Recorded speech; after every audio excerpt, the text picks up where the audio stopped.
कदीम अरब के एक गांव में एक बुजुर्ग बाबा जी का इंतकाल हो गया। पूरे इलाके में गम की लहर दौड़ गई। जनाजा तैयार हुआ, कफन पहनाया गया और लोग कब्रिस्तान ले जाने को तैयार हुए। जब लोग जनाजा उठाकर कब्रिस्तान की तरफ जा रहे थे तो अचानक एक आदमी आगे आया और जनाजा रोकने लगा। उस आदमी ने बुलंद आवाज में कहा, मरने वाले ने मेरे 1 लाख दिरहम देने हैं, पहले कर्ज अदा करो फिर इसको दफन करो। तमाम लोग हैरान खड़े तमाशा देखने लगे।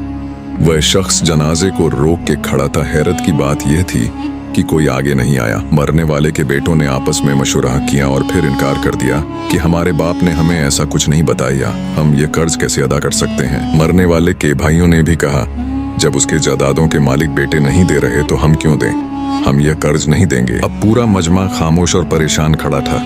सब सोच रहे थे अब यह मसला कैसे हल होगा।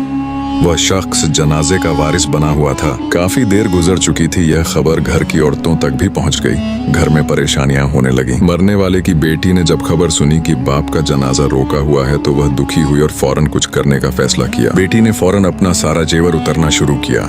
सोने की चूड़ियां, हार बालियां, अंगूठियां सब उतार दी। उसके पास जो कुछ था निकालने लगी। बेटी ने जेवर और रकम कपड़े में बांधी और एक बुजुर्ग को देकर कहा, अल्लाह के लिए मेरे अब्बू का जनाजा न रोको, मैं बाकी कर्ज भी अदा करूंगी। वह बुजुर्ग फौरन बेटी के जेवर लेकर भागते हुए जनाजे की तरफ दौड़ा। वह बुजुर्ग वहां पहुंचा और सांस फूलते हुए उस आदमी के पास गया। बेटी का पैगाम सुनाया और जेवर पेश किए। वह शख्स खड़ा हुआ, लंबा सांस लिया और बुलंद आवाज में पूरे मजमा से कहा, लोगों असली हकीकत कुछ और है। उसने कहा, यह बुजुर्ग मेरे मकरूज नहीं थे बल्कि मैं उनका मकरूज था। मैंने ड्रामा किया ताकि हकीकत सामने आए। उसने आगे कहा, मैं वारिस तलाश कर रहा था, अब मुझे मालूम हो गया कि असली वारिस कौन है। उसने बुलंद आवाज में कहा, अब मुझे पता चल गया कि असली वारिस सिर्फ बेटी है। सिर्फ बेटी ने बाप की इज्जत की। अब सब लोग बेटों और भाइयों की तरफ देखने लगे। उनके चेहरे शर्म से झुक गए। कर्ज खां ने कहा, ये 1 लाख दिरहम बेटी को मिलेंगे जिसने बाप की इज्जत की है, जेवर भी वापस मिलेंगे। ये वाकया सिखाता है कि बेटी अल्लाह की नेमत है। बेटी वाले खुशनसीब हैं। बेटी की पैदाइश पर खुश होना चाहिए।